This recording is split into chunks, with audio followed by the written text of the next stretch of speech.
Discover our collection of handcrafted candles. That's right, every product is thoughtfully created in small batches free from harmful toxins for mindful everyday indulgence.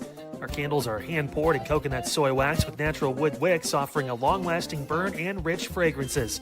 Create a cozy, safe ambiance for your home with candles from Alley Rose Fragrances.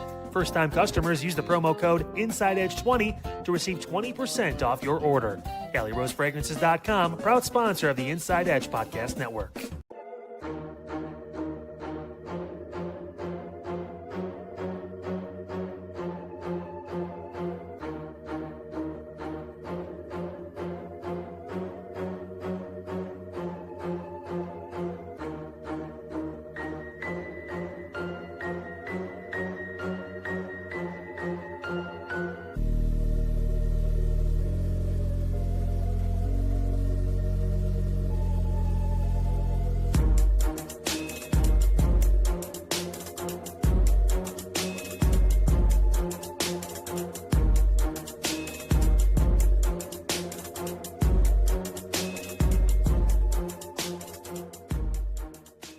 Fanatics isn't just our name, it's who we are. Loyal, passionate fans dedicated to our favorite teams and to the sports we love. That's why we're honored to be able to offer fans the world's largest collection of official sports apparel and sports jerseys from all the leagues, teams, and players you love.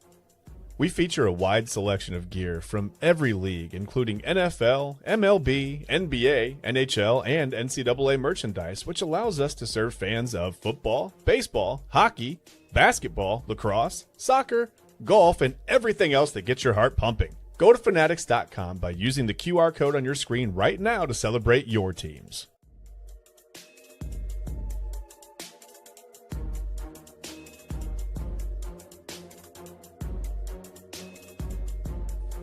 And welcome in, everybody, to another episode of Inside Edge Primetime here on the Inside Edge Network. Chad, Bryan to my right, your right, everybody's right. I'm Eli Moon. We are back in the saddle, on the saddle, in the saddle, on the saddle here on Inside Edge Primetime.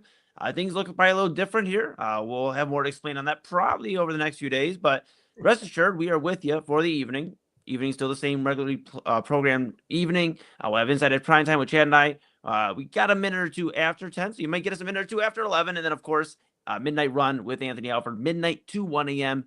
Same schedule, same people, same network you know and love. Cleveland's digital leader, your source for sports, entertainment, mental health conversations, news, and everything in between. Want to remind you real quick, like, subscribe, follow all that great stuff at Inside Edge Net on all of the socials, YouTube, X, Facebook, Instagram, TikTok, Twitch.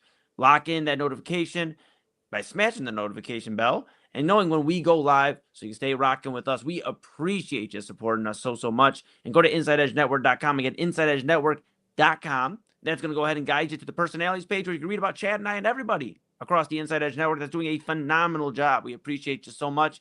Of course, go to our partners, W Energy, Monster Moments, SportsMemorabilia.com, Fanatics.com, and AlleyRoseFragrances.com. Go over there to the partners page and check out some great stuff. And go to the shop. Get a mug, get a hat, get a shirt, get a polo, get a windbreaker. Get it all at the shop at InsideEdgeNetwork.com and rep Cleveland's digital leader.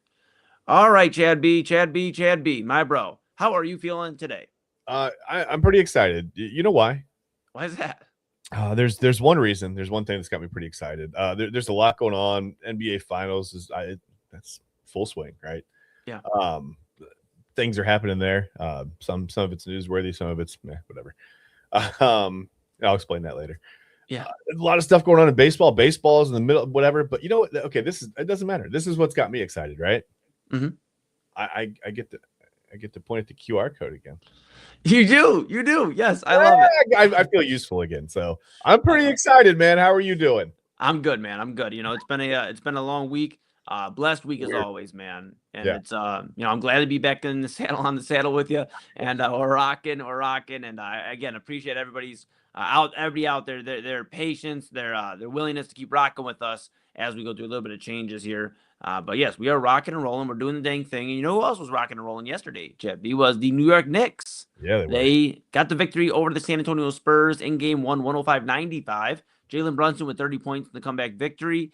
And he left the game a few times with an injury, just running into, I believe, the knee or something, messing up his knee with Harrison Barnes in San Antonio, just some other things going on. But the Knicks come back. Correct me if you've heard, if you've heard this one before, what other saying is. Don't do it. I botched it. Just stop me. The Knicks win game 1 in a comeback victory. Okay, they did it again. I tried to make it a little smoother than that, but yes, they defeat the Spurs. They come back. They looked like they were dead to rights at times to Wemby and these Spurs. And Chad, I'm gonna be honest, man. Wemby, I'm not gonna say the lights were too bright or anything silly like that, but I will say this: he had one of his worst shooting performances as a player right in the NBA, at least at his postseason run. 6 of 21 from the floor. He finished with, I believe, 26 points, 12 rebounds, still 3 blocks. But the inefficiency from Wemby, he acknowledged it after the game that he played bad. There's nothing really to expand upon. And, that's not going to happen, I don't think, throughout this entire NBA Finals. So I'll give him the benefit of the doubt. He had 6 turnovers as well, which for him is like crazy, right? Because he's very good with the basketball. But I think past Wembanyama, and I'm curious your thoughts, just about the game in general. We'll talk about some other things that happened last night on the court. But it seemed like De'Aaron Fox crushed this team in the fourth quarter. He was terrible. I think he was 0 for 3, 0 for 4. He was bad in the fourth quarter. And Dylan Harper, the rookie, Ron Harper's son, he was having a really good game.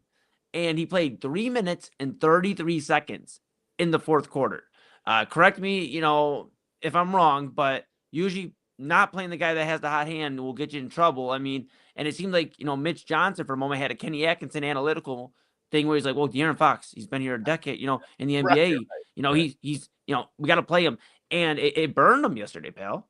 Yeah. You don't always go with the experience, right? Maybe in a situation where it's, it's unknown what you're going to get out of someone. I can see if it comes down to starting the experienced player over the younger, whatever. I get that. But yeah, like you said, Dylan Harper was playing pretty well. I mean, you've seen him play well, unless you're like, maybe, I don't know, it feels like Kenny Atkinson during that Eastern Conference Finals maybe just wasn't watching the game at times. There were things that clearly were going on in the court that should have been addressed or whatever. Could have been addressed, I guess, whatever your opinion is, and they were completely ignored. So, like an 18-0 run with no timeout. Whatever. But yeah, we're talking about yes. I'm like, Chad, I know you got a little bit of trauma still from that game 1. All right, it's okay. Right. It's okay. Sorry, it's the most that's coaching malpractice. That's the word. Anyway, I've never been so happy to digress. But yeah, I feel like you leave Harper in there in that situation.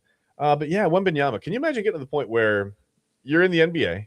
You're in your your low to mid 20s, with no win chill. That's for Matt Wins. You're low to mid 20s, and you're Victor Wembanyama, and you have a game where you score 26 points and you pull down 12 rebounds, and that's that's a bad game in the NBA Finals. The bar is set pretty high. And it's not just because he's really tall. I feel like 6 of 21 is the problem, right? When you take 21 shots when you're at the superstar level, you're probably expected to make 8 to 10 of those, right? 6 of 21, not good. 10 of 21 from the floor, and the Spurs probably win the game. So that's the difference. And I'm not blaming him for the loss. It's just, I think it's remarkable that he's that talented, that good already, that we consider 26 and 12. And he even said it himself. It's not good enough, right? You got to do better. Yeah, and you think about it too.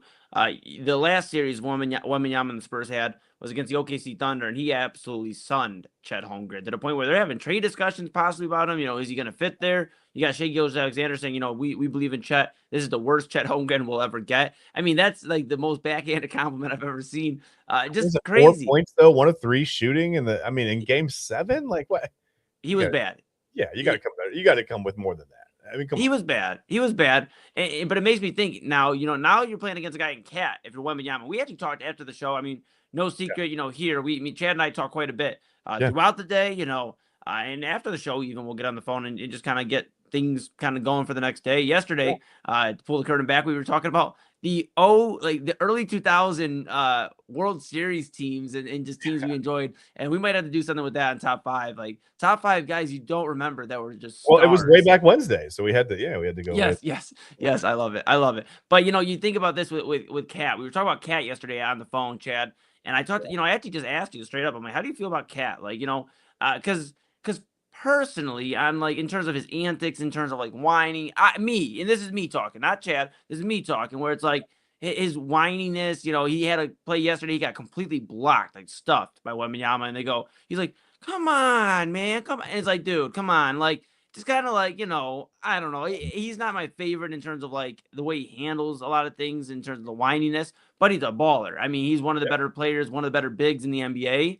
Yeah. And yesterday, he definitely showed up. 18 points on 7 of 15 shooting, 12 rebounds, 4 assists, and a block. Only turned the ball over twice. And if you're into the plus and minus thing, that's a debate on the network throughout our show and Midnight Run. He was plus 14, I believe, plus 14 yesterday. Karl-Anthony Towns is going to be a bigger factor in the series than a lot of people want to admit.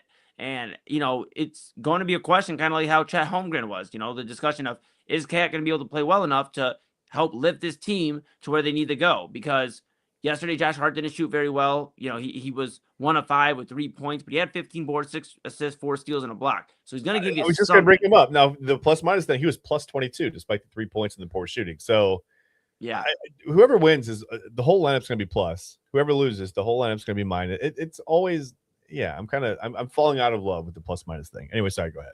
No, you're okay. But, he's going to impact the game a lot of different ways. OG Anunoby with another 17 for the Knicks yesterday on 5 of 12 shooting. So he didn't even shoot very well. So it's kind of like, where do you go from this series? If you're the Knicks and the Spurs, because, okay, the Spurs had the game and Wembanyama shot poor and Fox shot poor, but the Knicks didn't really get a ton out of Josh Hart in terms of scoring. He pieced the Cavaliers up for 26 points in game 2 in the Eastern Conference Finals. And then you have, just other guys that usually would provide a lot more. Mikal Bridges, 3 of 6, but only 9 points. Yeah. I don't know really where to go with this series. I had Spurs in our, we didn't announce it on air. So with everything going on, with the new switching over and just everything behind the scenes, we didn't get a chance to really say who we have, but we do have it timestamped. And if anybody ever questions us, we will show those receipts in the daily group text. I believe I said Spurs in 5. You said Spurs in 6, if I'm not mistaken, correct? Yeah. Okay, so I need 4 straight wins from the Spurs or my predictions wrong. I will not be Eli Thomas if that's the case. Chad, what's your outlook on this thing right now, man? I don't know. I mean, it's weird because you look at you could look at it one of two ways, right? You look at the Knicks, and like you said, they didn't play that well. I mean, there's Jalen Brunson with 30 points. He's 12 of 31 from the floor, 2 of 9 from the 3-point line. Real quick before we get it, did you see him get into it with a fan? Yeah, they were the flopping stuff. They were saying vulgar comments about flopping is what I had heard. Okay. Well, that seemed to. I mean, that lasted a long time. I mean, that really got Brunson's attention. That was a weird situation, but I guess we'll keep an eye on that. Whatever. I'm not sure if that's a person that's going to be back for game 2 or who knows. Yeah, that's what they were saying. That's not to interrupt. I'm sorry, pal, but they were saying the NBA is apparently looking for 2 fans that had said some real vulgar comments regarding Jalen Brunson and flopping and all that. And it's like, on that note, fans, yes, be passionate, say your thing, but respect these guys too, because you say some things, and I'm just gonna be straight to the point with it. You say some things, and it's like you get surprised when somebody wants to slap you in the mouth. It's like, I hate saying it like that, but it's like, dude, these are grown men, like you're talking to crazy. You want to walk in the club and say that to Jalen Brunson, so why would you do that while he's at his job, at his career? Like, yeah, it's weird. It's weird behavior. I mean, you think because you pay a certain amount for a ticket, you're allowed to say and do whatever you want courtside. That's not the case. I mean, that's clearly it can't be allowed. And I get it. You can listen. I think there's a right way to give a guy a hard time, right, and clearly a wrong way. And when you cross that line, yeah, I mean, that's it. You cross the line. You cross the line. I mean, it's just that certain things aren't okay. But whatever.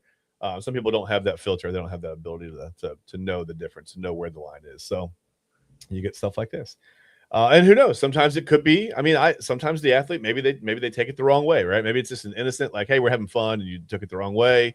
But I guess that's the point, right? You don't really know like where someone's like, just don't mess with people, whatever. Yeah, people and have fun and heckle people and still have a little bit of a good time, but you don't have to make it personal. Anyway, I was to get to the Knicks. You can look at this in one of 2 ways, right? They didn't play that well, and they beat the Spurs, man. It's like, okay, well, you could be really encouraged, or it's like, well, we didn't really play that well, and maybe the Spurs play a little bit worse. They've probably got better basketball coming. We threw everything we had at them, and you see 3 points, 9 points from Bridges, 3 from Hart, whatever. Didn't get a ton other than 30 points from Brunson. Like, what if we don't get that again in game 2? Are we in trouble? Are we cooked? Right. And I think it's hard to know as a Knicks fan. Like, do you feel uneasy or do you feel really confident going into the game or into game 2? I don't know. It's hard. Yeah, and it's like the big question too. I would ask you, Chad, and you don't have to necessarily answer. You can think on it, but it's like, what's more likely?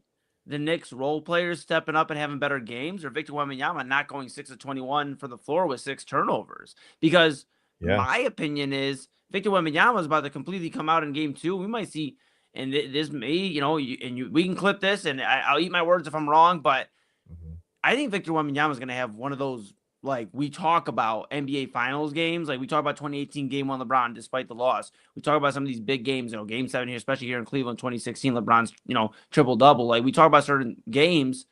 I think we're going to be talking about Victor Wembanyama's game 2 against the New York Knicks. I mean, this is a guy who's super passionate. He wears his heart on his sleeve, and he recognizes, okay, I played poorly. He's not hiding from it. It's so refreshing as a Cavaliers fan to hear somebody go, I played bad. That's what it is. Hey, this is what it is. Instead of going, well, I just, the second gear. Analytically, I actually knocked down 11 of those shots, but because they rimmed out, then, physically they didn't go in, but analytically they went down enough to be considered made shots. Dude, so, I saw the funniest thing, and then we'll pivot to a second about something else that happened on the court yesterday. I saw the funniest thing. It said the Knicks are going into the Spurs series.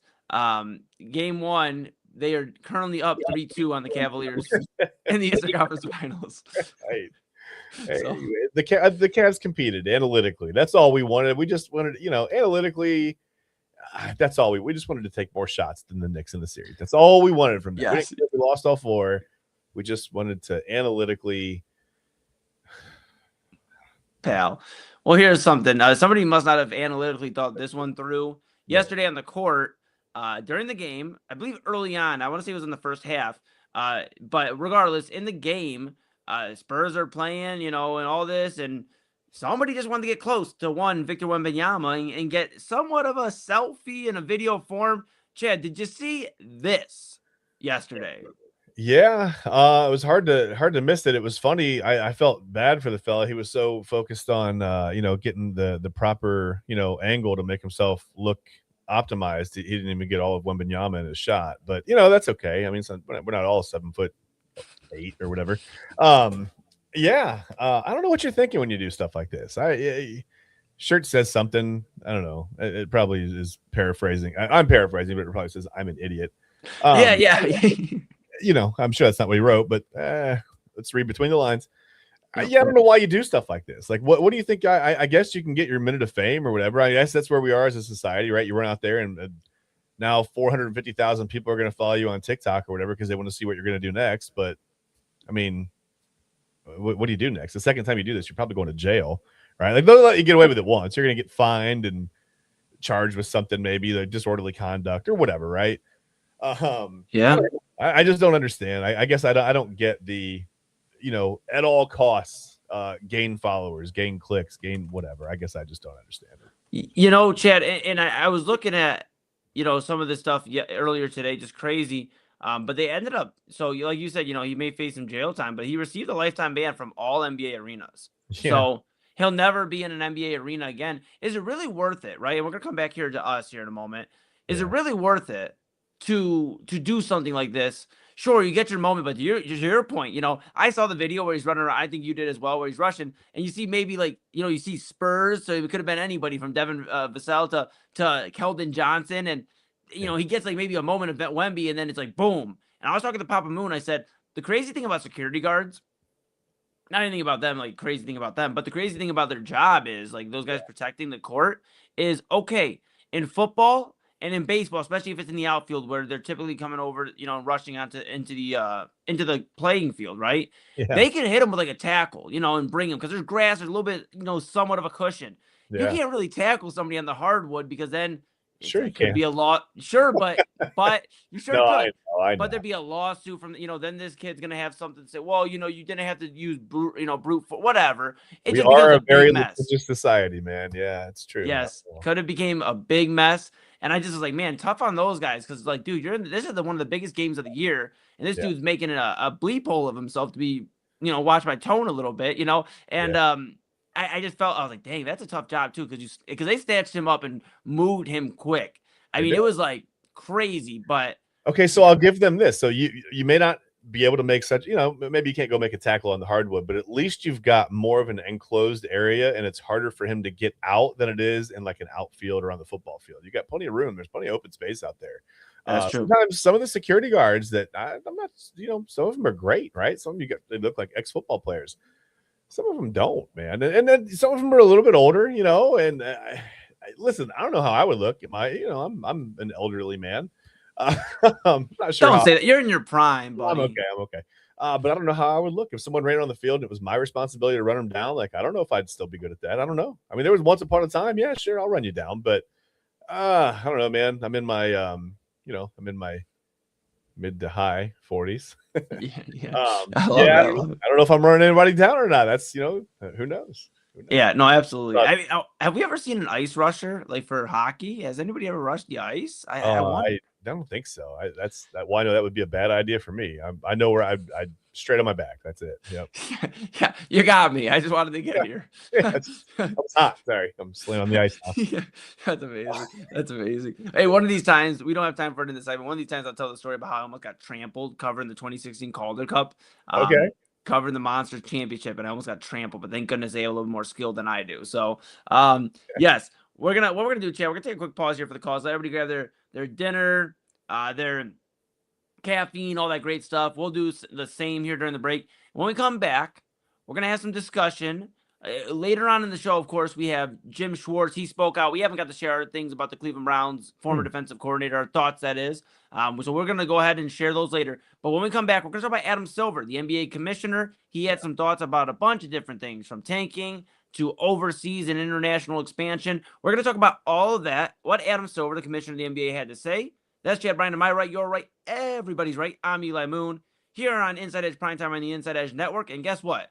We're back right after this.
Find us on InsideEdgeNetwork.com for the latest information on your favorite shows, personalities, and network partners.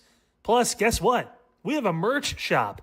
That's right, we have network polos, t-shirts, champion jackets, hats, and bottles. Rep the network. Every purchase supports independent sports and entertainment media. Use the QR code on your screen right now to check out InsideEdgeNetwork.com. That's InsideEdgeNetwork.com. Clean energy, bold flavors, and no jitters. See why people won't shut up about Dubby.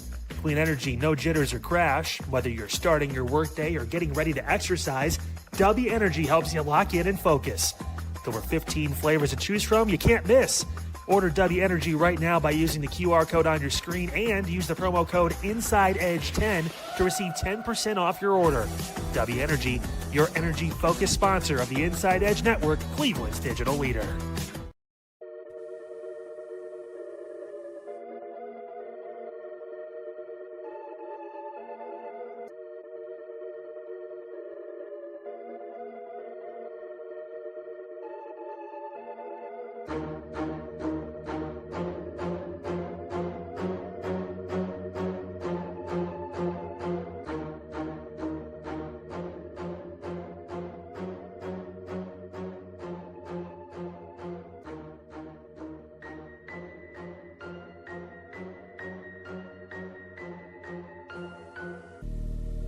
And welcome back to Inside Edge Primetime here on the Inside Edge Network.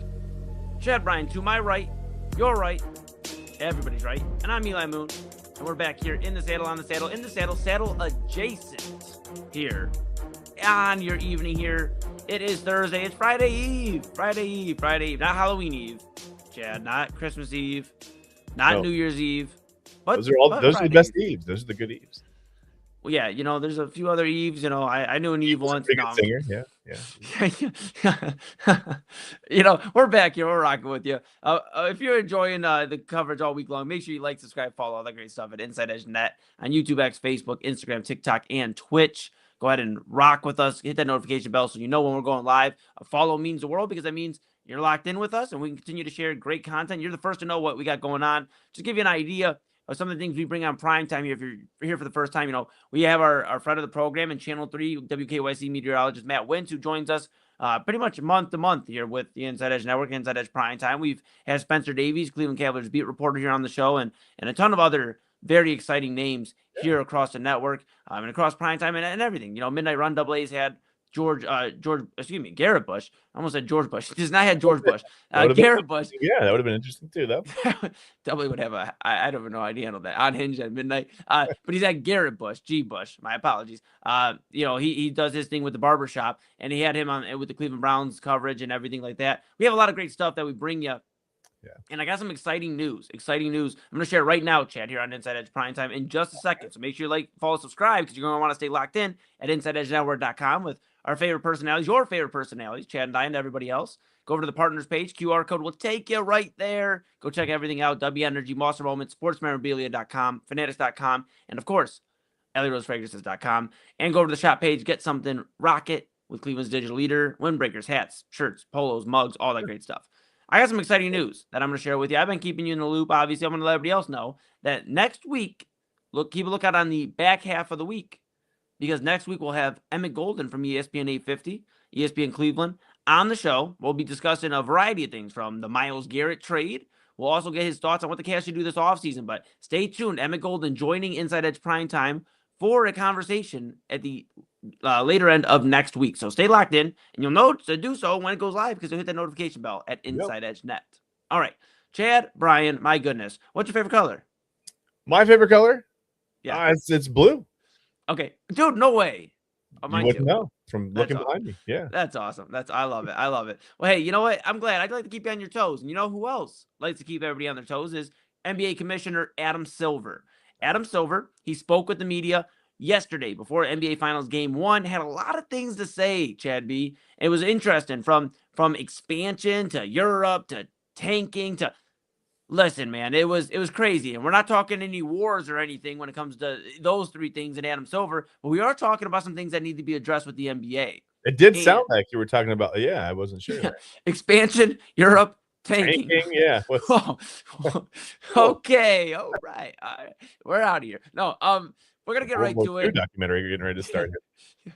Well, we're gonna play a few clips from Adam Silver. They're all about 30-ish seconds long, and Chad and I are gonna react because I thought he had some very interesting things to say yesterday. First one being about the expansion of the NBA. We talked about how they're looking into Vegas and they're looking into Seattle. Well, listen here to Adam Silver discussing about those very things. Expansion, yeah, sorry. So on the expansion front, discussions are ongoing. As I think everyone knows at this point, we're focused on Las Vegas and Seattle. There's multiple groups interested in both cities. We're in discussions with them. And the timeline is that, as I've said before, it's not a foregone conclusion that we will expand either in one city or both cities. But what we've told all interested parties is our anticipation our board will make a decision by the end of this calendar year.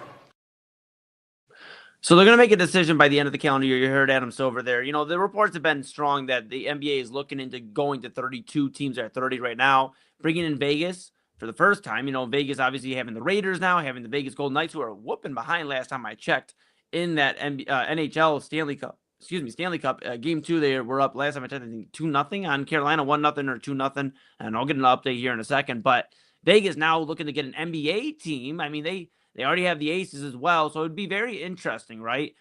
Seattle, of course, warm, near and dear. You know, it warms everybody's heart when you think of Seattle. You think of the Supersonics, Chad, and you think of Sean Kemp and even Kevin Durant, who donned a Supersonics jersey at one point. You know, you had so many fun names. Gary Payton. What are your thoughts? We got a few things we got to cover in this segment. We'll start with this, with the expansion, what we just heard. What are your thoughts about expansion as a whole for the NBA? And if you do agree with it, how do you feel about the two cities that are seeming to be the front runners to get those new teams? I feel like Seattle. I'm glad. It would be great to see Seattle get a team back. I feel like they deserve that. Mm-hmm. But I feel like we're always at this. Well, and not now because the teams we're filling up the city, but like we're at this point in where we are with, you know, sports betting that like anytime there's a new we've got to consider Vegas, right? Like Vegas is going to have to be considered for the experience. It's like the sport. It's going to be the sports mecca because of sports betting, if it's not already, I guess. But yeah, I don't know. Let's say we've got the Las Vegas basketball team in the NBA.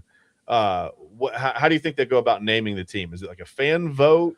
Does like a radio station like take control of that in Vegas and go, okay, fans, like vote for your name, and we're the whatever. Well, they have the Las Vegas Aces for the WNBA, so maybe they're the Spades. Yeah, the Aces and the Spades. I was thinking the Craps because that's a game. No, you can't do that. Okay. Listen, we went over Popped and Pooped the other day with wrestling. Yeah, listen, buddy. Listen. Well, all right. So Aces, we can stay on that. Deuces. We're gonna need a Pepto-Bismol sponsorship very soon here on this show. Okay. Right. Okay. Try. Yeah. All right. It's interesting, right? Those are the two teams that, I think it would make a lot of sense. Vegas is a hotbed for a lot of things, and I think it would bring a lot of eyes. I mean, UFC, in the MMA world, obviously that's the mecca of where they are based in the States. That's where the headquarters are and everything. So you have all of that. I think it just makes sense. And then Seattle, they never wanted to lose their team. There was never a lack of support in Seattle. It was just an ownership. Yeah, an ownership group deciding, hey, we're moving on to Oklahoma City. And granted, they got their title. They've built a great franchise. And those fans are very, very into their team. So it's not like they went to a city that don't care, or doesn't care about the team and the performance. But to take that from Seattle, it just hurt my heart back then. And they deserve to get a team back. They are a city, they have the Mariners in baseball. They have the Seahawks, the Super Bowl defending champions. Let me ask you this. I'm sorry, go ahead. You're good. And I was going to say, and now they deserve to get the major sport back because they also have the Kraken, the Seattle Kraken in the NHL. They deserve to get a team back. They sure do. They never, like you said, they didn't deserve to lose a team. So let me ask you, I don't know. Is this like is this a Houston Oilers, Tennessee Titans situation, or the Oklahoma City Thunder does not own or do not own, the franchise doesn't own the rights to the Supersonics name and colors and all. Is that, so basically what I'm asking, if a team goes back to Seattle, they can be the Supersonics, right? I think so. Yeah, I would imagine so. I mean, you can't bring them back to Seattle without the Supersonics, right? Could you imagine, having to rename and rebrand? And I can't imagine having a team in Seattle with that. And maybe it's just because of nostalgia from when I was a kid, but without the green and yellow. I mean, come on. What if they were the Super Duper Sonics and they just, instead of a green and yellow as our primary, we're yellow and green? It would be a well, now we're in the corporate age, it would be just a deal with Sonic, the restaurant. So it would just be the Sonics, and it would the Sonic and Sonic. Yeah, right. I love it. On the jersey. Oh my goodness. No, I love it. I love it. I mean, it's gonna be interesting to follow that. I be honest, I'm a Cavaliers fan. I know you are as well. But Yeah. they bring the Supersonics back. I gotta get at least a jersey from Yeah, somebody. I might grab maybe they'll bring back the old stool. Old stool. Why are we still talking about boots? I don't know, dude. Oh no. Chad B, you've had a rough week, pal. I gotta go to the bathroom. No, maybe they'll bring back the old school, like the maybe those starter like Seattle Supersonics. They've already got the Charlotte Hornets out. I mean, you know what I mean? Like it's already come back. Yeah. So you gotta bring Yeah. the old Supersonics gear back, don't you? Yeah. No, I tend to agree. Pal. Buy So a hoodie, you know? Why not? yes, absolutely. Hey, he talked. Adam Silver, the NBA commissioner, talked about expansion. We shared some thoughts there. Let's see what Adam Silver had to say about Europe and the continuing expansion of overseas and international play for the NBA. All right. An independent league in Europe. We are very much on schedule. It is our hope and anticipation that league will launch in the 27-28 season in Europe. As I said, we are on track. Final bids from franchises are due at the end of this month, at the end of the month in June. It has been reported. We've seen record interest, and we're very excited about the ongoing opportunity and working closely with FIBA, our federation. Interesting, Chad B. Yeah. When you first heard it, you think, okay, well, they talk about expansion in terms of like the NBA season starting there. And then it sounds like, okay, an independent league. So is this going to turn into where the NBA is like, hey, we're going to have a G League, but we're also going to have an independent league where we can, bring them over? Are they going to have, is this going to turn into where the NBA finals is not East versus West? It's the best American team versus the best international team. And is that where the NBA's, that's kind of where my thought is like, not in the next year or two, because their plan, as Adam Silver said, is 27-28. But we could see in the next 10 years, in my opinion, here's the NBA Finals. It's the Boston Celtics versus the European ass kickers or whatever. You know what I'm saying? Like, The am I crazy Luxembourg Leapers. Yeah, I don't know. Yes. I mean, does that work? I mean, logistically, that's kind of a nightmare, isn't it? I mean, I don't know. I feel like so I know the NFL has talked about this with putting a team permanently overseas, right? Like expanding to not just having games over there, but having like a team based somewhere overseas. And I guess if you have an NBA, if you have a European league, you kind of have to keep it separate for logistical purposes. I think you can have some games. Maybe it's like, okay, who knows? I mean, maybe you've got like the NBA finals and the NBA, because it's going to be the NBA Europe, right? Or the E League. I don't know. The E League. I like NBA. I love it. I like that. But so you've got the European League or whatever, the overseas league, that you've got their champion. I mean, but then how do you go about integrating those two leagues to play together? Because it can't be like an exhibition. It can't be like, okay, well, here are the NBA champions. Like here come the San Antonio Spurs. They're going to play whatever team. But it's going to be a 7-game, just like, well, hypothetically, what would happen if no one's going to agree to that, right? No, every single NBA player's agent's going to go, nope, stop, don't do that. So We're not doing that. and not to interrupt you, pal, but my thoughts are, they wouldn't play during the season. Like you would have them separate, to your point, but I think the NBA Finals wouldn't be a home court advantage or anything. I think it would turn into like the Super Bowl. So would the seasons be simultaneous? Would they be like, would they both start in October, both end in May? I think you'd have to. Okay. Yes, they're independent in a way, but they're going to run the same schedule, and then the winners meet. So they're connected but independent. If that makes sense. Like you're not gonna see a team from Germany playing, the Atlanta Hawks on a Tuesday night in October. But what you will see, I think, is the NBA Finals turn into the Super Bowl, where locations are bidding, and that's American locations and overseas, just like the Olympics too, right?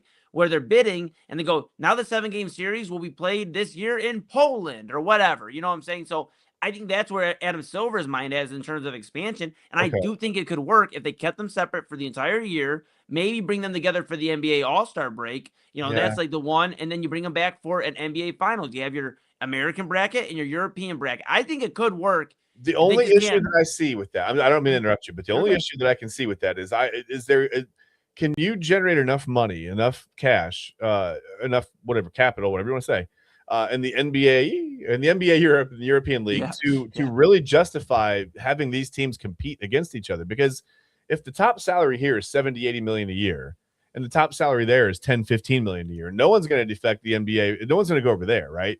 And if you're not playing together during the season, it's hard to imagine having a series where there's and the talent difference would be very, very markedly different.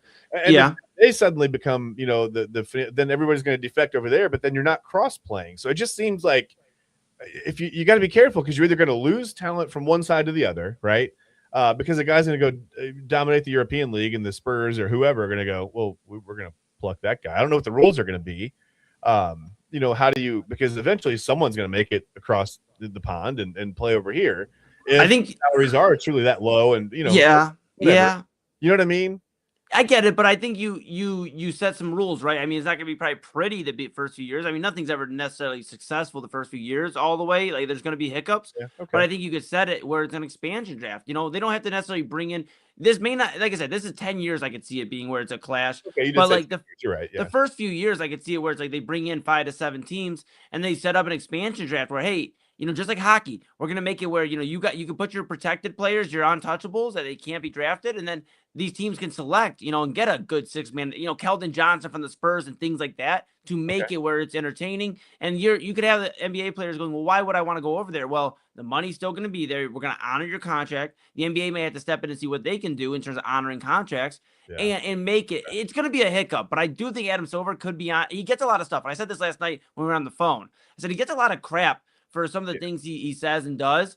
But I think he's one of, if not the best commissioner between him and Roger Goodell. I know somebody's going to be like, what are you talking about? But they care about the league, and they make things that aren't going to mess the sport up. We give Rob Manfred a lot of crap because he does put some questionable things out there. And same with Gary Bettman in the NHL. But one thing Adam Silver does is stand on business with a lot of things he's saying. He's trying to grow the league, trying to take care of things. And unfortunately, we're going to play the next clip here and get to our last topic with Silver.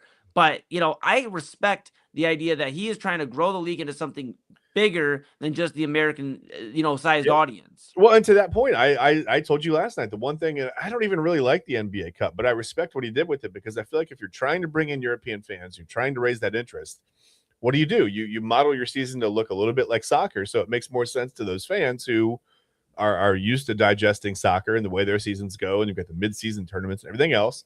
It seems crazy to us, right? And like I said, I don't love the NBA Cup, but I like that. If you're going to grow overseas, you might as well make the product palatable overseas, right? And compatible. And I think, with the NBA Cup, he's done that.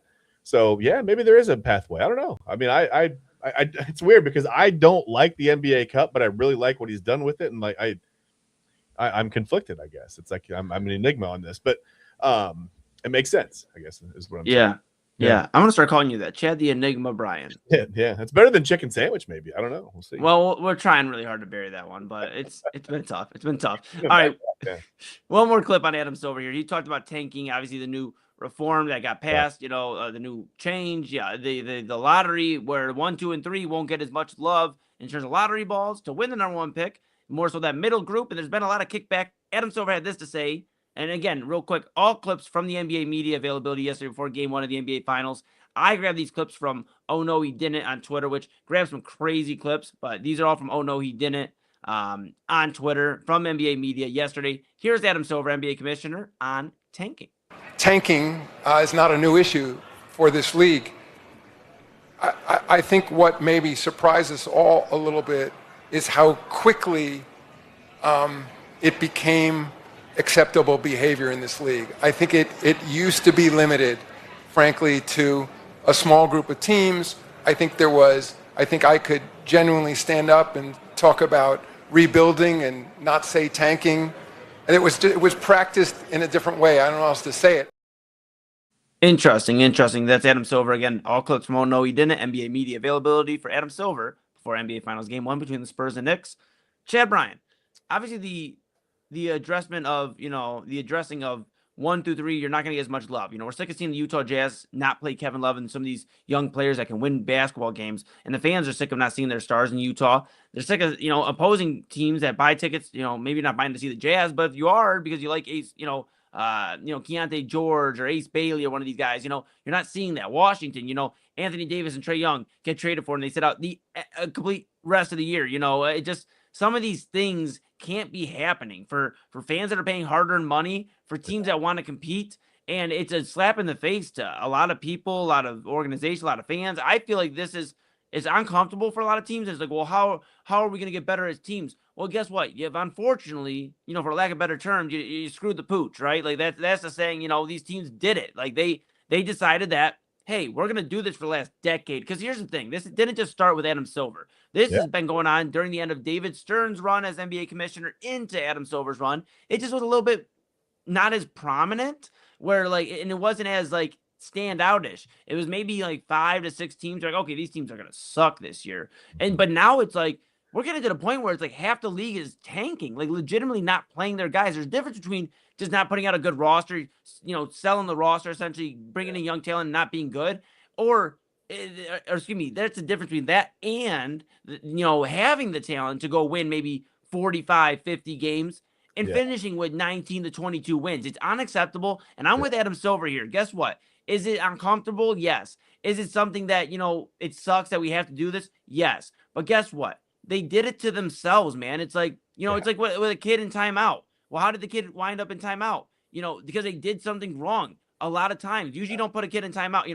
I love Papa Moon and Mama Moon. One of my things, punishment wise was, hey, guess what? You and your sister want to fight? You want to argue? You're putting your nose in the corner. You're going to sit there, I'm sure you had to do that every now and then, Chad, as a kid growing up. Comedy box, man. Yeah. 2 minutes. High sticking. Yeah. But they did it, and I did it to myself. The kids do it to themselves when they keep acting up. It's because they'll go, come on, I'm telling you. Come on, I'm telling you. Come on. Okay, you know what? This is it. And that's where Adam Silver's at. He's like, guess what? I've given you enough time. Now you got to go put your nose in the corner. You got to stand there for 30 minutes and think about what you've done. Yeah, look, I get it. No one wants to be stuck in the middle. I mean, these franchises, everyone's livelihood is on the line. You're, so many jobs and so much money. I mean, really, what's the difference between being a 40 to 50 win team versus being a 55 to 65 win team, right? And when it comes to revenue, season ticket sales and concessions and everything else that comes inside that building when you're really, really good, and when you're a championship contender. So what's the best way to get there the fastest, right? Not to have a 40 or 45 win team because you get the 20th pick in the draft. And we all know, I mean, outside the top 5 or 7 picks in the NBA, not that many guys make a huge impact. It's like, okay, you can get a pretty good role player, and that's fine. But that's not the way to really up, unless you do it like the Thunder have, and you really draft right, and then you make an impact through the draft, and you level up, and you get to the next level. But yeah, a lot of teams are just stuck in that kind of middle ground, and you can't get any better. You can't, you can't improve to the point where you've made yourself a championship contender. So I understand the notion to want to do it, but yeah, you can't have 5 or 6 or 8 or 10 teams out there not trying to compete. Again, I mean, it's all entertainment, but it's all also competition, and viewership numbers are I mean, it's based on that competition level, right? You can't have half the league where okay, well, these 10 or 15 teams are trying to lose 65 to 70 games. I just don't think that's acceptable either. So yeah, it's tough on both sides, but I agree with that. You've got to do something. You've got to do something about it. And it hurts. Maybe you've got a team that legitimately everybody got hurt, right? You're pulling guys from the G League. You got, whatever kind of contract, you got people up there that don't belong in the NBA because you have nobody left on the roster. And you go 15 and 67. Yeah, I mean, you might get hurt, but again, like you said, I mean, some of these teams have kind of done this to the league. I mean, it's almost a plague. I mean, people talk about flopping being a problem. I think that's like sometimes you can make a case for flopping being a hustle play. It's a little annoying when it happens to your team, but if you could sell it and get a call, isn't the goal to win? Yeah. I mean, you think of at least you got to do something to win there.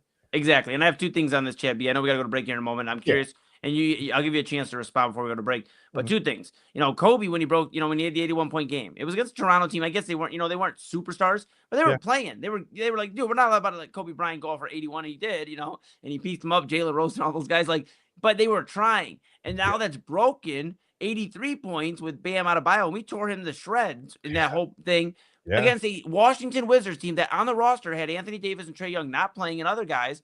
It was just absolutely embarrassing. And, obviously Bam in the game, but hey, we obviously were frustrated, but to like you said, to play devil's advocate, it's like, can you be mad at the Miami Heat? You see that he's in the opportunity to. The Wizards are clearly not caring about this. So it's frustrating. We've seen records broken because of this. Tanking is now affecting the history of the NBA. And then the other thing, to your point, about, the soccer kind of thing, like NBA trying to be like, international, European, all that type of vibe, they're not going to do relegation. At least I think so. Mhm. They're never going to go, hey, Washington, you've been so bad, you're out of here. Because where are they going to put them in the G League? I don't see that Right. happening. Yeah. But what I do see happening That's is wild in soccer to me. Exactly. That's wild. Yeah. it is wild. But this is going to be the closest thing to relegation. This lottery thing is go, okay, if you want to tank, that's fine. But you get less of an opportunity to win. If you luck into it, congratulations. You played the system this year, but we're going to make it as hard as possible for you to benefit off of just being bad. So I do commend, again, Adam Silver for this. I do. Yeah. Maybe I'm in the minority on that, but I love this rule. No, I think you've got to do something. And is there ever a point where I think this is a slippery slope where you're asking the league's front office to make a decision on a team, right? Like, let's say a team comes out, I don't want to mention a team because I don't want to speak into existence, but Team A comes out and like superstar 1, 2, and 3 all get hurt, right? And they go 10-72. It's the worst team we've ever seen. And in that case, do you think the NBA front office goes, well, we don't take the ping pong balls away from them because what were they going to do? I mean, they had a guy, 3 like season-ending injuries. What can we really do, right? Yeah. But that's a slippery slope because now you're asking them to, I don't know. I don't think they would. I get your point there. I don't think they would, just simply off the fact that we don't have the clip for this one, but they asked him, Adam Silver, about the 65 game threshold for the awards, and if that would change, and he said not right now or like anytime soon. So I don't think they're going to reward that. I think they're just going to, they're going to have to play it by ear. But this is the first step in trying to curb tanking and bring back competitiveness to the NBA. It's better for the league. And guess what? The NBA wants to make sure the ratings are going to be good too. You can't have a strong Tuesday night rating if you have the Utah Jazz and the Washington Wizards playing on ESPN. Yeah, it's akin to the salary floor and the salary cap in MLB. A lot of people are going to hate it, but it's almost necessary at this point. So. Absolutely, pal. I'm with you, Chad Bryan. You know what? I'm with you, bud. And everybody else is with us too here on Inside Edge Primetime on the Inside Edge Network. We're going to take a quick pause. When we come back, Jim Schwartz has some things to say. We haven't reacted yet, but he did speak out for the first time here on the Ryan Ripken Show. We have the clip from Ryan in the show, and we'll play that when we come back from break. What did Jim Schwartz have to say? How are you feeling as Browns fans? Hey, vibe check here for all the Clevelanders. I know Myles Garrett is now in Los Angeles. We have a lot of questions to answer. The quarterback tracker is alive and well. Double A showed yesterday at Midnight Run. How are we feeling? We'll talk about that when we come back. We'll close the show, put a bow on this episode, and get you rocking, getting ready for Midnight Run. But that's Chad Bryan to my right, your right, everybody's right. I'm Eli Moon here on Inside Edge Primetime on the Inside Edge Network, and we're back for a final segment of Thursday's edition episode. Oh my goodness, let's go to break. Back after this.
Moser Moments Photography is a husband and wife wedding photography team based in Cleveland, owned and operated by Inside Edge Network's very own Ryan Moser and his wife Hallie.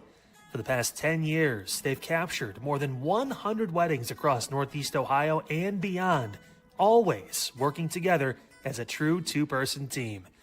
Their style centers on authentic, emotional storytelling, documenting the real moments between two people in love and creating images that feel natural, comfortable, and true to the couple.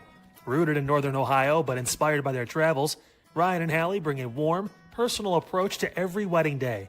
Their work blends experience, consistency, and a genuine passion for helping couples relive their best day through timeless photography. Learn more at MoserMomentsPhotography.com by using the QR code on your screen right now. MoserMomentsPhotography.com, a proud sponsor of the Inside Edge Network, Cleveland's digital leader. Whether searching for a baseball autographed by your favorite World Series slugger, a signed football by an iconic Hall of Famer, or the jersey of a world-famous soccer star, you've come to the right place. Here at SportsMemorabilia.com, the web's leading source of authentic sports memorabilia, you'll find more than 500,000 authentic products from nearly every professional sports league, team, and players. Not only will you find your next prized sports possession with ease thanks to superb customer service and tremendous site experience, you'll have the satisfaction and peace of mind that every product listed comes complete with a certificate of authenticity and is fully backed by the SportsMemorabilia.com lifetime authenticity guarantee. Go to SportsMemorabilia.com by using the QR code on your screen right now. SportsMemorabilia.com, a proud sponsor of the Inside Edge Podcast Network, Cleveland's digital leader.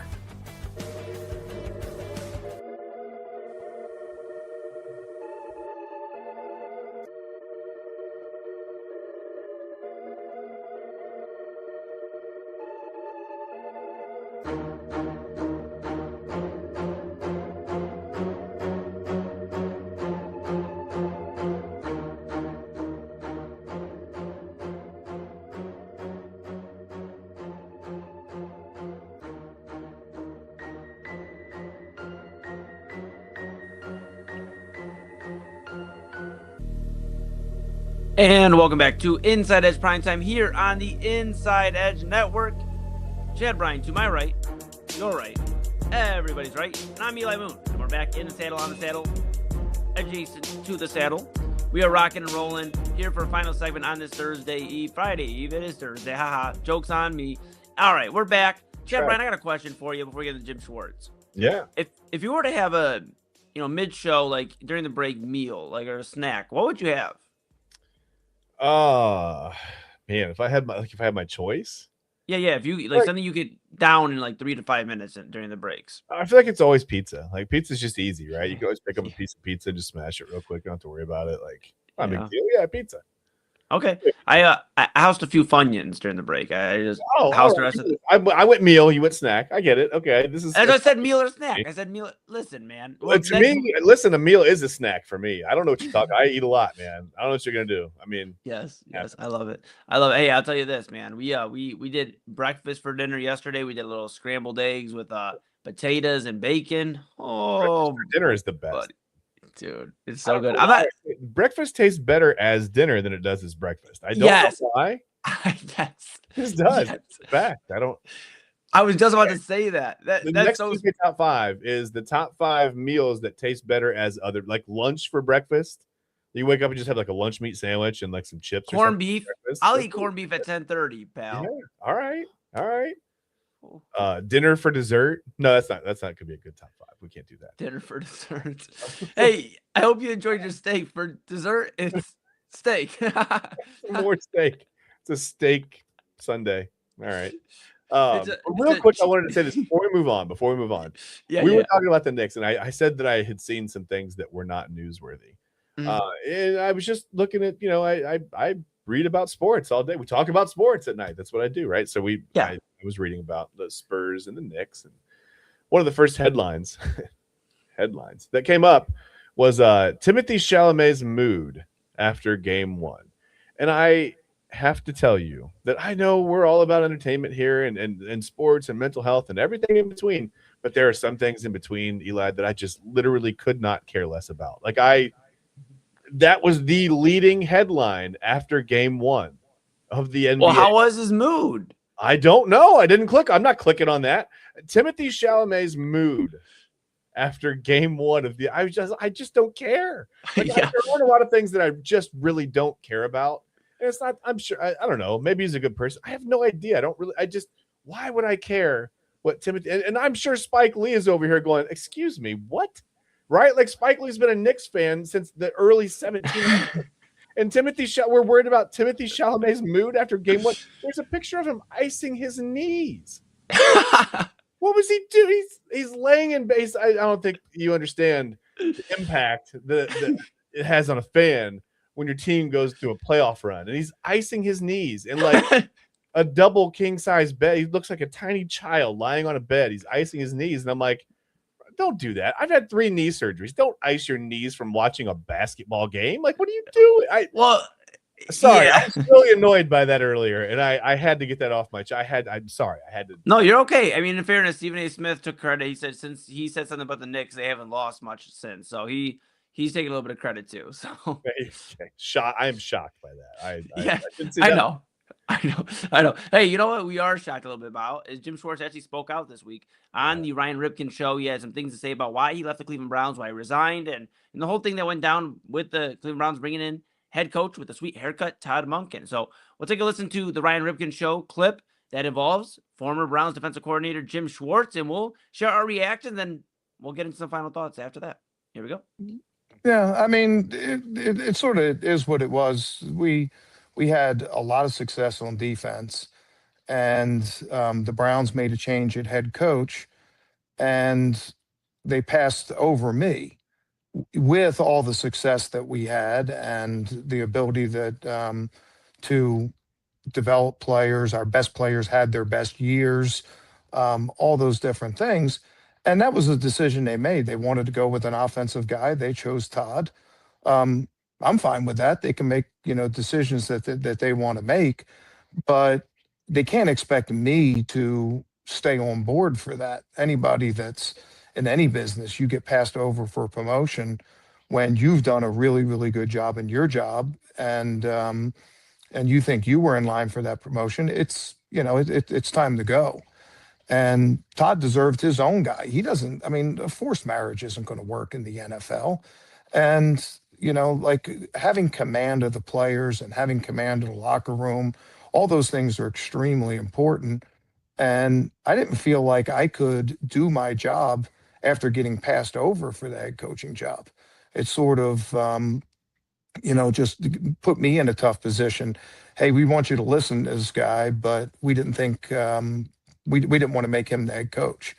So I made the decision to resign, and I have to sit out this year as a result. But, I think anybody that's been in any business, when, you've done a good job, when you mentioned those numbers, we weren't one of the best defenses in 3 years. We were the best defense in 3 years. And, the decision they made, that's their decision. But to expect me to stay and to be on board for that, that's just a tough situation. And it wouldn't have been good for me, and it wouldn't have been good for Todd. So it was best for him to get his own guy in there and to move forward with him, as opposed to just having an arranged marriage and having me there and maybe having some players more loyal to me than him. It can just be a bad situation. 33 years in the NFL, I'd never been around that before. So, that all went into decision. I wasn't upset about it. I was disappointed about it. I wasn't upset about it. I wasn't mad about it, but it's just, my experience told me that wasn't going to be a situation that was going to work. And that was Jim Schwartz speaking with Ryan Ripken on the Ryan Ripken show. First time he has spoke out since resigning as the Cleveland Browns defensive coordinator. Chad Bryan, I shared a little bit of thoughts here and there, not many on air, but I'm curious your thoughts first on Jim Schwartz. Okay, so that was a lot to kind of listen to and unpack from him. went back and forth a little bit. It was a little all over the place. The parts that I liked the most of what he said were the parts that were all lip service, where he talked about it wouldn't have worked, for Todd Monken, and respect him. He's going. Well, he wants his own guy. He doesn't want me there. Blah blah. And then the part where he said, I don't know. I just don't think he had. The reports were that he, threw his stuff in his box. He stormed out of Berea, and who knows? I mean, I don't know if that was true or not, but those were the initial reports, and seemed like he was upset about it, right? Yeah. Maybe if he had actually handled it, from the way that he spoke there, he's had a couple of months to think about it, and it's. I guess he's calmed down quite a bit. Obviously, he's probably had time to kind of go over it in his head, like, okay, when I'm asked about this, here's what I'm going to say. But I think the parts that it's almost like I have to listen to it again because well, let's play it again. No, kidding. Yeah, let's play it up again. Let's play it 9 times in a row so I can fully, yeah, 11 o'clock hour is the Ryan Ripken show clip with Jim Schwartz. All right, that's from 11 to 12, and then it's no, I don't know. I feel like like I said, a lot of what he said there was just sort of lip service, right? Yeah, And the part about, I don't know, he kept patting himself on the back, and he's done a good job, and that's fine. But I feel like the part about we want me to listen to this guy, but we didn't make him the head coach. So does that automatically disqualify any offensive coordinator or defensive coordinator in the league from having to be listened to now? Yeah, dude, because they're not head coach. So what is he saying? Like, that doesn't even make sense to me. Yeah, and like the main dude who like would follow his lead is now in Los Angeles, and the only other one is probably, in my opinion, more so on the way out than we tend to think. I know Denzel Ward, we talked about it yesterday. He's an Ohioan, but like, what other reason besides being an Ohioan is he going to stay here? And the longevity of being with one team when he can go win an NFL championship, a Super Bowl, right? Yeah. And pad his resume. I'll tell you this: Denzel Ward gets a Super Bowl on his resume, his Hall of Fame chances go up probably 20-30%. I know that's a drastic change, but like it's like that. Yeah, he's been lights out as a cornerback for the Browns, cornerback 1. So Jim Schwartz was talking a lot of BS in my opinion. He wouldn't have got along. You were mad because you didn't get chosen, and you decided I'm going to take my ball and go home. And here's the reality for Jim Schwartz. And that's fine. Yeah. And if he had just handled it that way and said, "Hey, look, if you're going to go with Todd Monken, I'm going to go ahead and I resign. I'm out. Yep. I went out as the defensive coordinator." And then that's I'm just telling you, it's better for the team. It's better for him. It's better for you, me, everybody. I don't want to be in the saddle, on the saddle. I don't want to be saddle adjacent. I don't want to be in the vicinity of the saddle. Fine, And then he walked out of the building, and but I feel like he kind of took Myles Garrett with him, and they're not even together now, right? Like, it's just Myles Garrett's whole protest felt like a show of solidarity for Jim Schwartz, and they didn't end up together. Maybe they will eventually. I don't know. It could be a nice love story. I have no idea. But it just, if he had just handled it calmly and quietly and behind the scenes in the first place, I think it would have been better for me. It would have been that was hard to listen to because a lot of that was nonsense. You bring up a great point. I wonder if Jim Schwartz ends up with like a defensive advisor or something like Vrabel in Los Angeles after the year. I know he can't do anything this year, but you bring up a good point. And it's just the way it was all handled, and it's like, okay, bro, but like, here's the reality. I don't think he ever becomes a head coach again. I don't think Jim Schwartz will be a head coach again. He's in his 60s now. Yeah, no, probably not. And if he does, he does. But I don't. Yeah, I tend to agree with you. I mean, maybe I'll be wrong, but probably not. No, I don't think. I probably will not be wrong. I will definitely be wrong again. I was like, coach. When have we ever been wrong on the show? Oh, I'm sure we could go back through, and I'm sure you could. Do you remember my who was? I can't even remember the team that I said was going to beat Florida, and they got beat by like 60 points. All right, well, hey, that first round, you were calling for the upset, and they tore me up in the comments on TikTok. They tore me up, pal, and you weren't there to defend me. So you know what? Hey, sometimes you just got to watch, man. It's like. If I jump in, I'm going down too. So, we're going down. No, little fallout boy. All right. Hey, let's get to some final thoughts, Chad, before we get out of here. Do you want to go first, or you want me to go first, pal? Why don't you go first? I sure will. Yeah. What I will talk about tonight, my final thoughts are, hey, you know what? Again, we stressed at the beginning of the show. I want to stress it again at the end. Thank you so much. Wear a lot of hats here on the Inside Edge Network. I'm sure as Double A's kind of let you know through Midnight Run and everything. And for the last... Oh man, it's crazy. We're going on a year now, right? In 3 months, it'll be officially a year that we have been with the Inside Edge Network, bringing this to you. And I just want to say from the bottom of my heart, thank you for tuning in, following, subscribing, liking, everything, sharing it with your friends, rocking with all the clips. I know we've been a little clip list, right? this week, just with everything we're trying to handle, everything behind the scenes. You guys have continued to rock with us, and that means the world to us, because when we started in September, our goal was just bring something different, bring something fun, and something you could rock with on a nightly basis. And I believe we've done that with Chad and I here on Primetime with Unfiltered, in the afternoons with Kyle Cornell, the morning show with Inside Edge, the Inside Edge Network morning show with Omar Clausel Jr., mornings 9 to 11 a.m., and of course, Midnight Run with Double Anthony Alford 12 to 1. We have been busting our behinds behind the scenes and everything, and I'm sure you could see it in my face at certain times that this week has taken years off of my life that I don't think I'll ever get back. But and that's just because of hosting with me. So I mean, yeah, that's just yeah, that. yeah, no. But I mean, it's the work's being put in, and trust me, we have a lot of great stuff planned for you throughout the next few months, and just as the summer continues to ramp up, we have things that we are going to bring you something different. Cleveland's digital leader, your source for sports, entertainment, mental health conversations, news, and everything in between. We appreciate you again from the bottom of my heart, bottom of all of our hearts. Thank you for rocking with us. Biggest thing you could do is just follow all that stuff at Inside Edge Net on all the socials. I'll throw it up here one more time on the bottom. Just follow Inside Edge Net. Keep rocking with us. We really appreciate you, especially this week. It's been kind of it's like Cleveland's weather. We've gone through about 4 seasons, and we believe we're doing the right thing, and we believe that we're trying to bring that to you. So InsideEdgeNetwork.com is where you're gonna want to check that out as well. Read about everything we got going on. A lot of great stuff coming this summer and beyond. So that's my final thoughts, Chad B. I've given you enough time. What do you got for us? I'm just kidding. Nice. And that's it. That's it. That's all I got. Yeah. Okay. So this is going to be a lot less serious than that. That's fine. So that happens. But so when I said something, I was talking about Jim Schwartz, and I said in the vicinity of the saddle, and it made me think back to being a kid, and we had you'd get phone books, right? You remember the people? There used to be a phone book, right, with the yellow pages, yes, everything else, right? So we would get these phone books, and I was a kid, man. I was curious. I like to read everything. I would read these sports almanacs, and I told you I would read the NBA finals and be like, the Lakers won 4-2. And I'm like, that's a really low scoring game, right? Like, I was such a little kid. I didn't even realize it was like a 6, whatever, like a best of 7 series. I'm like, man, 4-2. Like, they were winning games like 146 to 138. And then the defense really clamped down in this championship game, I guess. And someone won 4-2, right? So that's where my head was as a kid. I was like 4 or 5 years old. Okay. And I mean, right? I don't know. I don't remember it, but I remember thinking these things.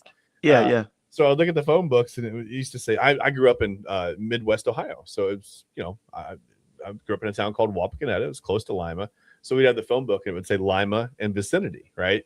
And then we'd also get the Dayton phone book for some reason. It said Dayton and vicinity. And I thought, like, I'm looking at it like, how the hell could this town called vicinity be close to Lima and Dayton? And I'm like, first of all, I'm leafing through the phone book, and I see Lima, and I see all the surrounding. I don't see vicinity in here. Like, this is false advertisement. It says Lima and there. I don't know anyone. Does anyone actually live in vicinity? Do they not have phones there? Why is it listed on the cover of the phone book? That all from one word. When I said in the vicinity of the saddle, that all rushed back into my head. Brains are weird. Life is kind of weird. Just lean into it and enjoy it, man. That's all I've got. Just stay in the vicinity of happiness, and I think you'll be all right. I guess. I don't know. I love it, bro. That's amazing. That's amazing. The one and the only Chad Bryan, man. There's nobody like him, and I'm blessed that I get to do a show with him every 10 to 11 o'clock. Yes. The one and the only, and yes, again, blessed every weeknight. I'm here with him 10 to 11. He's here with me, and we're here with you, and I appreciate it. I appreciate you. I appreciate everybody, man. That was awesome. And that's going to do it for us. I do have some WNBA news. We cover everything here. Yeah. WNBA news. Olivia Miles, the number 2 pick in the WNBA draft. She set a new rookie record for triples made in a game. 8 threes for Olivia Miles tonight. So shout out to Olivia Miles. Shout out to the WNBA as they continue to grow. We are getting a team in Cleveland here very, very soon. So we'll keep a little bit more eyes peeled on that.